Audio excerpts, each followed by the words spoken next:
Yeah, yeah, yeah, yeah, yeah, yeah. Rant, rant, rant, rant. Wait a second. Henry Arms H012M. I've got no major rants on this gun.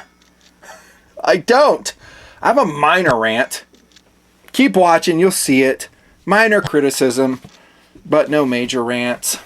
Going to give you guys a break on my rants for a while. What do you say? What do you say? I say it sucks, Nothing Fancy. I tune in to listen to your rants. Thank you, sir. I really appreciate it. Trust me, more will follow. Trust me, they're coming. I don't do the ranting gratuitously, though. I don't. I do it to correct what I perceive. Big word. Perceive. Not always truth, but I'm perceiving there's erroneous information on an item. Totally incorrect. And so to protect you guys, I may go on a rant. Last videos have had more than a few in them. Rants. I got no major rant for you, dude. Sorry. The minor one, I don't know. More of a criticism, really. H012M, again, I'm going to call it the H12. It's a pretty excellent gun. Pretty excellent. We're going to talk about the features, how did it shoot, and would I buy it in my tabletop review. It's been out for a while, since 2015. It's taken me a long time to get one for review. You can thank this place right here. Gunnies, the Great American Gun Store. Gave me the loaner. I check it out via 4473. Sometimes I end up buying it. We'll talk about if I'd buy this one. Or will I buy it? Thanks to Gunnies. Thanks to Wyatt and company there. Much, much appreciated. Finally got a decent sign. Look at that. That's cool. Not sure where this video will post, by the way. Is it going to go on YouTube or one of my other video hosting sites? I don't know. Depends. I mean, it's kind of the doors closing here in YouTube. We'll see. Revenue is in the crapper for sure. Might go somewhere else. The way you'll keep track of that is go to TMP Patreon.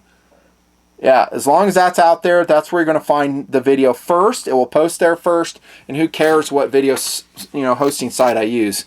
Don't really need YouTube anymore.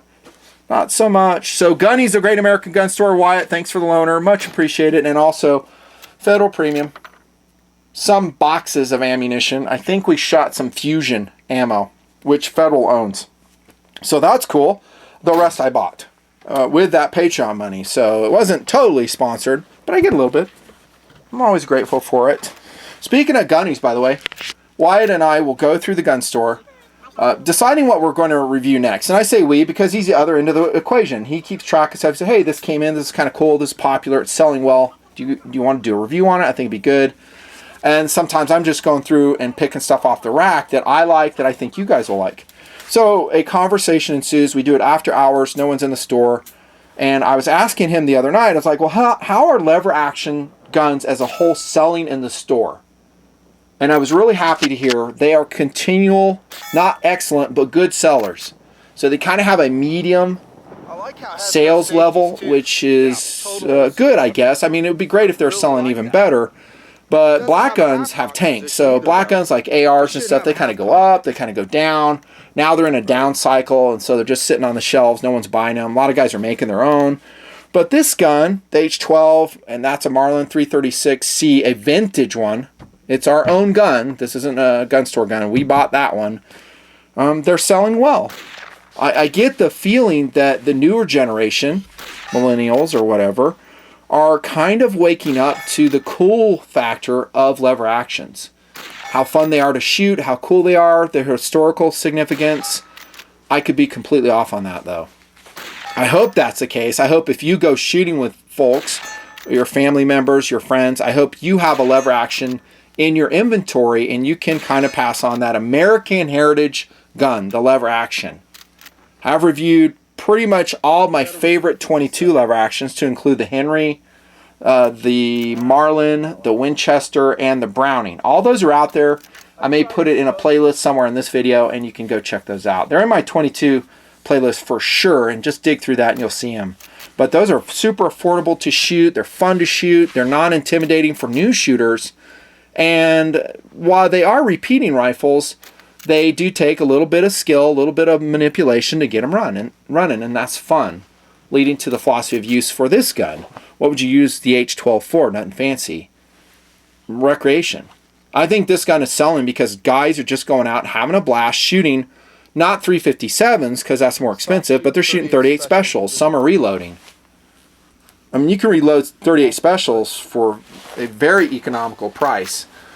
And they're getting their H12s going, hey man, let's go out. It's a 10+1 affair, so it has enough rounds in there where you can have fun shooting.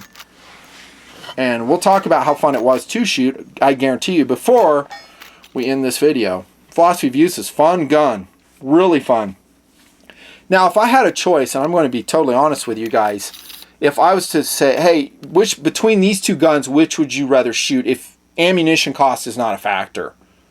Well, this one. And this is a 30-30 chambered, I think circa late 1950s, early 1960s vintage, gorgeous Marlin 336C, wearing my receiver-mounted Williams peep sight. I put that on there, like I said, in the tabletop, so I can hit with it. The buckhorn sight that it came with was really bad. I mean, the accuracy was not good. And we're planning on keeping this gun forever. So, yeah, it's my gun. I can put the sight on if I want. Some guys may get excited about it. Don't care. Love this gun, though. Love the bluing, the wood, the smoothness of it, and I like the 30-30 chambering. I think the 30-30 is a very soft shooting cartridge. I don't think it recoils that much at all. About like an AK. Yeah. But maybe a newer shooter would disagree. They go, oh my gosh, you know, that's a little intimidating for me. Roll them to an H12. Soft shooting 38 specials. That's like no recoil. Fun to manipulate. It's just a really fun gun to shoot. Deer hunting. Yes, you could use it for deer hunting. I'm not a hunter really. I grew up hunting, of course. You guys know this. But I don't hunt currently. There are some straight wall cartridge hunting states like Ohio, Indiana, Michigan, where I think you're required, I don't know the whole laws, but if it's a lever action gun, it has to be a straight walled cartridge. So 30-30's out. Maybe the H12 would be good then. Would I hunt whitetail deer with it? Yeah, no problems. I just make sure I wouldn't shoot them outside of 100 yards, preferably closer than that. That's just me. I mean, you're going to be pumping out around 1,500 feet per second with most 357 loads. You're going to have some good knockdown power. This gun is easily capable out to 300 yards. I'm sorry, I said 300. I wish. 100 yards. Yeah, I do it. I'd prefer a 44 version. They do make a 44 mag of this one, also a 45 long Colt. I think if you're going to go hunting with it and you're kind of getting away from that recreational application, then I think that would probably be the cartridge. 44 mag would be my intended one that I'd go for it if you could afford it. I love the 44. I think it's an awesome cartridge. How about a tactical gun? Well, the downside to this, because it's intended for maybe recreational, maybe hunting, is that it's a tube-fed lever action gun. You're going to see our video out in the desert when we took it on the outings, crew members and I shooting the H12. Loading it is kind of a slow process. It's kind of loading a big 22 lever action. So you pull out your brass tube. It is O-ring sealed here at the tip. We'll kind of jump into the features briefly.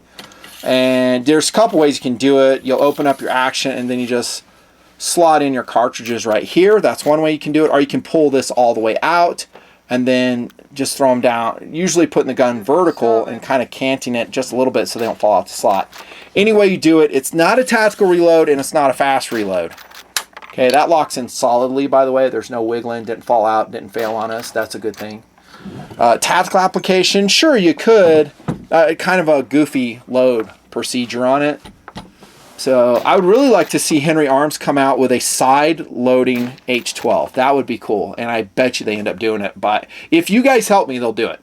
So if you go and call Henry up and say, hey, we love the H12M, it's awesome. How about we get a side-loading one? If they can do it. Maybe there's some engineering impediment I'm not aware of there where they can't do it. But, I mean, something like that right here. So we have a side-loading gate on the 336. I would like to see it right here. Right there. Now, if they did that, I would be, I don't know, much more amenable to saying that's a self-defense gun. That being said, as a home defense gun, where the chances of you having to reload are going to be slim to none, could work. Totally work. POU's complete. Features we've talked about, starting right here, the brass tube. It's high quality, by the way. We get kind of a modern bluing job on this, and I'm going to show you the vintage 336 once again so you can relish old world craftsmanship, dude. Oh, look at that. Oh my gosh, that is so beautiful. Consider how old that bluing job is, guys. I mean, it's old, and whoever had this gun before me, it was a family. This came up into an estate sale. I grabbed it. They took good care of this gun. Good on them. So they were gun people. They probably had it in a gun case. They kept it oiled up. They didn't let it get rusted. Well done. Well done. But look at the bluing on that. I'd really like it if the H12 had that level of bluing. Myself, as a purchaser of an H12, I would accept the added cost, wouldn't you? Say that in comment if you would. So all these lever action guns or the bolt action rifles, which are traditional, would you pay more to have a high polished blue on the basic gun they have? I myself would. I mean, I'm not going to say this is a bad job on coating. It's kind of a matte blue job. Here's a look at the barrel. But we're talking about a traditional gun.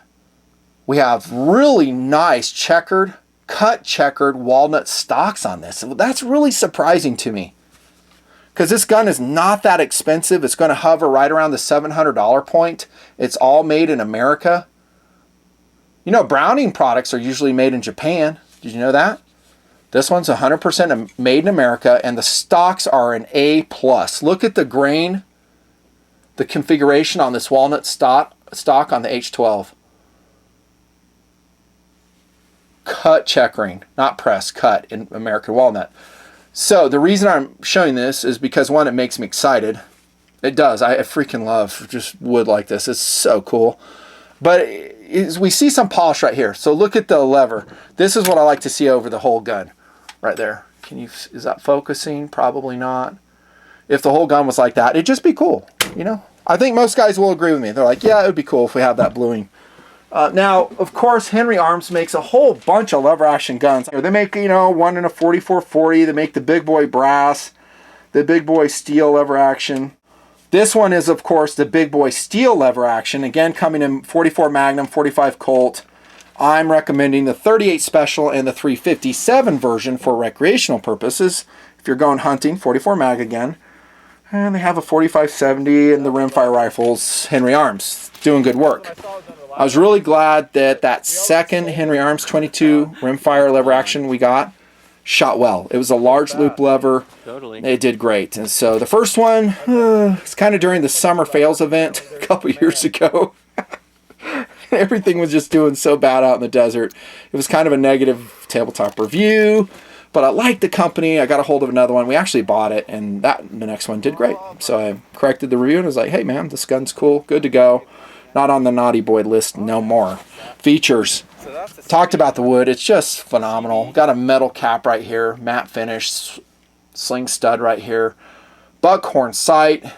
Adjusting the same way it has for over 100 years. You should know all about that. Steel receiver. Nice. Really high quality. I mean, it's like milled out of a solid block of steel. This whole portion right here reminds me of a Winchester 9422. Go watch my review on that gun, guys. That is a great gun. 9422 is my all-time favorite 22 lever action, even above the Marlin 39A, above the BL22, and all the other ones. Even the Henry. Sorry, Henry. Great, but this reminds me of the same quality. It's just milled steel. Again, I like the high polish here. Okay, here comes my mini criticism. We're talking about features. Have you seen it yet? Yeah, you got a red dot sight on that lever action. That's not too traditional. Well, you're right on that, but that's not our first plan. I was not going to say, hey, let's run a red dot on it. This is my criticism. This is my mini rant on the H12. Dudes, you put one receiver hole up here. There's two back here, obviously, so we have 1, 2, 3. When we first took it out, I was like, what the heck is this about? We've got 3 holes. I had 2-piece bases, Weaver bases, that would fit on the flat top of this H12. I didn't want to go out and buy anything more. I was like, well, let's just, for the heck of it, I knew it wouldn't work. Why'd I even try? I was like, well, I'm going to see if I can get this thing to zero in and shoot with a scope on it. Total fail. Didn't work. Jardine and I are out there. It's just not grouping at all. I knew what was up. I was like, yeah, this is not good. And so we mounted the red dot on it, took it out again, and as you will see, it shot very well with the red dot. And this was actually kind of an accidental find, putting it on the lever action, but I'm going to bring it to tabletop with you guys saying this should be your primary sight for an H12. Maybe even this one. So this is a primary arms MD, what is it, RBG2, whatever it is. You can look at it right here. It's a great red dot sight. You'll see my link below. Use my link. I get like 3 cents if you click on it. Amazon link. I love Amazon. Still hasn't changed. But anyways, continuing, not a rant, just a minor thing. Why didn't they drill 4 holes in the receiver? Well, because they want you to buy their proprietary mount. Aha! You are correct, sir. That's exactly what they want you to do. So you have to go out and spend, what, 30, 40 bucks on what I think is a pretty high mount. So it raises off the receiver very high. So then I put rings on it. Then I put my scope on it. And next thing you know, my scope bell is like hovering 1.5 inches off the bore center line. That's ridiculous. That's the first thing I don't like about it. And then secondly, don't make your customers go out and have to buy your mount. It shouldn't be proprietary. Attention all gun manufacturers. Don't make crap that's proprietary. Well, not always. Well, okay, there's a mini rant. Not always. I mean, it's okay if you do something proprietary, but make the accessories available, have them in stock, whatever it is, if it's a handguard on an AR style rifle, whatever, and make it affordable and available if you're going to go proprietary. So you may say, oh, it's just 40 bucks. I know, but it's just another thing. Either put it in the box with a gun. Speaking of which, I didn't really check if it was in the box because I just grabbed it from Wyatt. Maybe it is. I'm thinking it isn't. Doesn't come because they're going to think you're going to run it irons. Anyways, I would prefer a 4-hole. That way I can do a 2-piece scope mount. Standard. Just standard. It's not standard. Run a red dot on it. The mount I have on here now is just a little weaver section. 2 screws holding the red dot on, the primary arms red dot. It's perfect. Perfect. You're going to see it shot accurately with that too. Another thing I love about the H12, rant complete by the way, not really a rant, is I like how there's no external safety on it. Good job, Henry Arms. I love that. So the newer 336s, of course, got the crossbolt safety here. Oh my gosh, thumbs up this video if you hate that. I hate crossbolt safeties on a lever action gun. This has just tradition, dudes. Just tradition. Hey, you know how to do it. It doesn't have a half cock. That's bad. So it should cock right here as a safety. It doesn't. But no external safeties. Thumbs up. It's also got a really nice trigger on it. Did I write it down? Yeah, I did. So safety check complete. Safe direction. I'm not going to pull it on camera. I already did off camera. 4 pounds on the H12. 4 pounds. Feels like that trigger. That trigger's phenomenal on that vintage Marlin 336. It's phenomenal. So really good trigger. Looking inside the gun, the extractor, all the mechanicals look good, high quality. I took it apart earlier. I saw nothing that didn't say quality on it. Really. I mean, it's really different than their 22 rifles, which kind of are made of that pop metal. Sorry, Henry.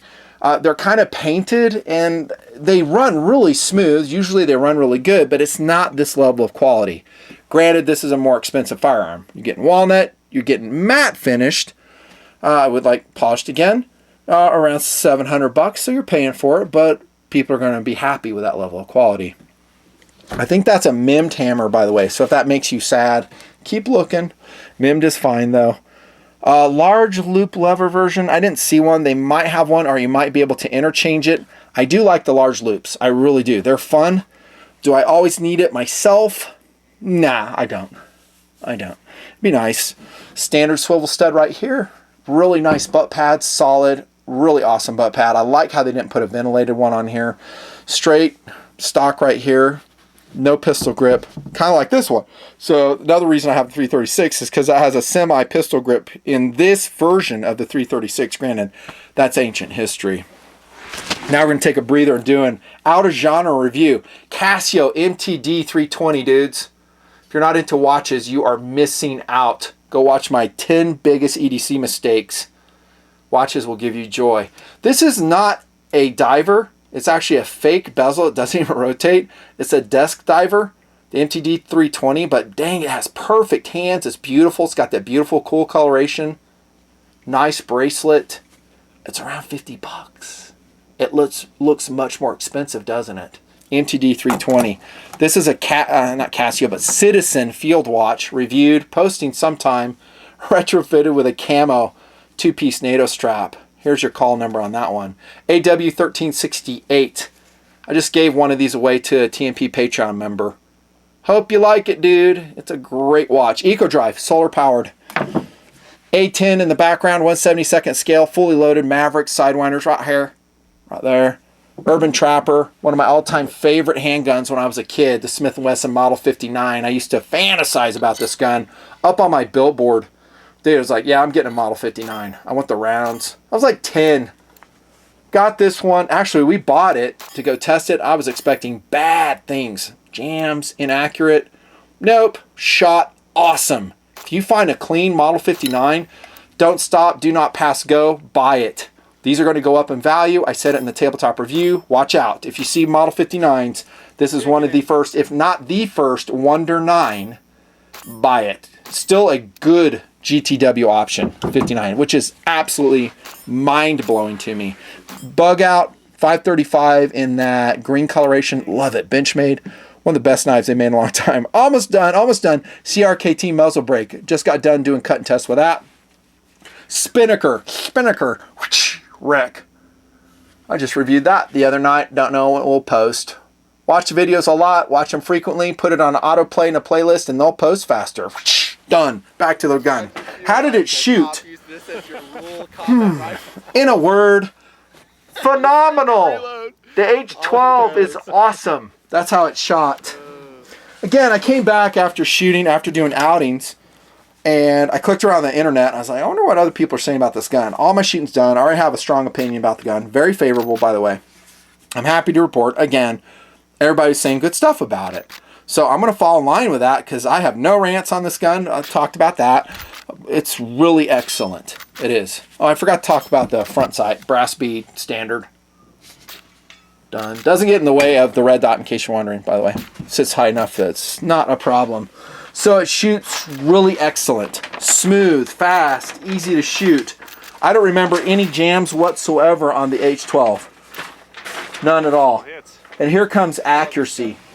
Now remember, we did the silly attempt at doing basically a single base, a single stable base scope mount. And yeah, we were kind of going all over the place with that. But later on, I took it out. Let's see, this is 50 yards irons. So this is just iron sights at 50 yards. That's not too bad.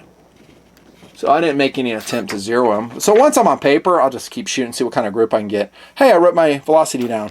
Federal 357. I said 1,500. I got 1,800 feet per second. You might see the inset footage somewhere along the way of my velocity. Somewhere. Not bad. I shot some Privy Partisan here. It was inexpensive. When we're shooting steel, we're running a lot of that and Federal. These are two groups, I think. So one group, two group, I think. Tried some Aguila 357s. These are all iron sights, once again, 50 yards. So that's okay. I mean, that's open sights, dude. That's not bad. I would like to say I could shoot that good open sights at 100. I'm going to tell you I probably can't with this gun. With my eyes, I can't. I need optics assistance. Just leveling with you. But this is what it can do when you get a squared away optics setup. The red dot. Love that primary arm. Simple. Works good. Battery lasts forever. Boom. Federal 357. That's when we're sighted in. So look at that group.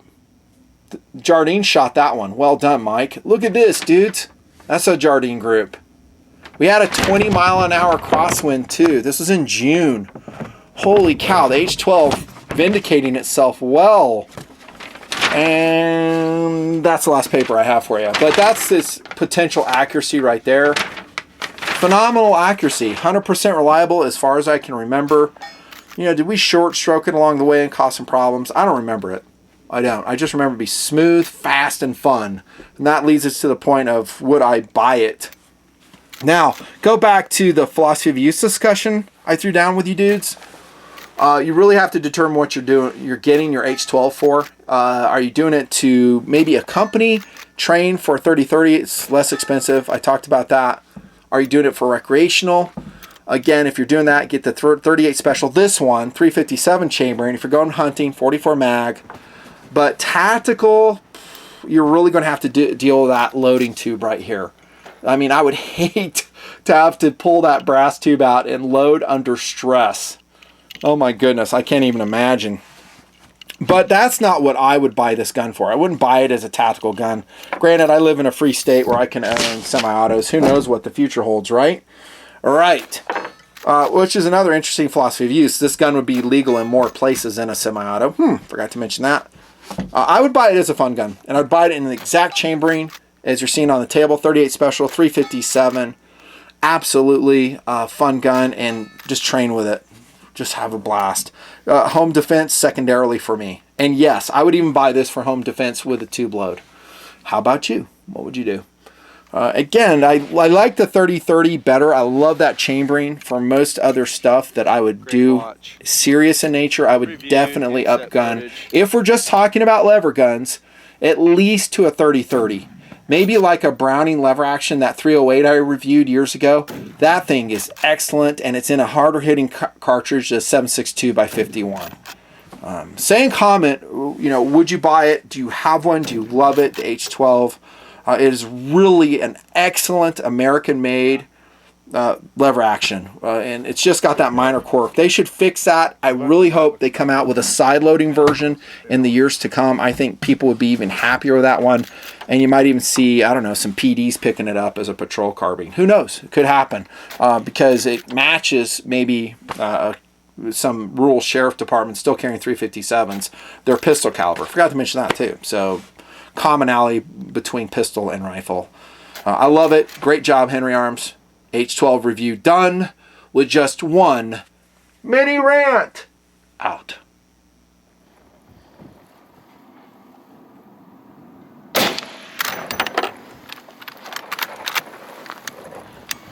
Let's go check it. All right, let's go. God, that sure is cool, that red dot on there. It is cool. God, that red dot is fun. Really smooth. Can't believe it has just one hole though. What? How do you not drill and tap your receiver, guys? Other than that, it's beautiful. It is a nice gun. Beautiful got nice gun. wood. Look at that. Definitely has a smooth action. Affordable to shoot with 38. Mm-hmm. More affordable. Damn, I was shooting off paper. Suck. That's a good group though, look. That is. Look at that. Nice.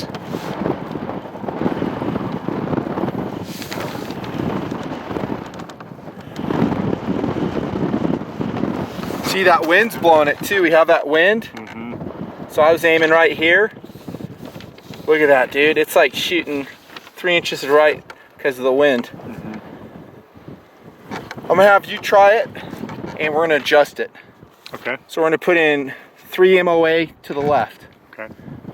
We're gonna put in 3 MOA What's down. it costing us? About 500-ish? I forget offhand. Brown there. Huh. Not bad. 357 loading in. Try maybe one more. Okay. Top it off more. Okay.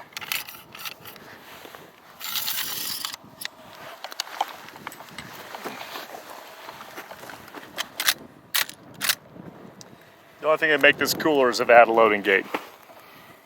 Good point. In my opinion, but hold up. But a loading gate how? So you load like a normal 30-30? Yeah, if they had a loading gate right here on the receiver. Instead of a tube Instead load? of a tube. It's always, personally, I'm sure a lot of guys feel this way, it's always a little weird being up by the muzzle. Yeah. Loading a gun. But, I mean, good you can do point. it safe and you can do it, but I'm just saying, personally, I think loading gates are awesome. They're super cool to load. Yeah, to load. a smooth one. Yes, yes, just pressing the rounds in right through the loading gate would be cool.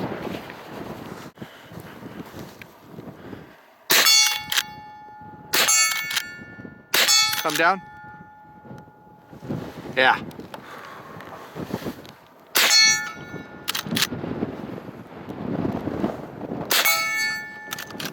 These are 38 specials. Whatever you want. No, is that what these are? 38 specials. These are 357s. Oh, these are 357. Okay. But they're not quite as powerful. Yeah, 357. the other ones I could tell a big difference. Let's go over here.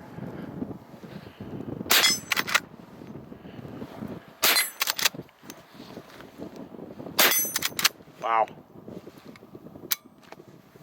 It's a shooter. Just point and shoot, man. It's got a real natural point of aim to it. I'd buy this gun in a heartbeat. This Ditto. is super cool. Ditto. It's awesome.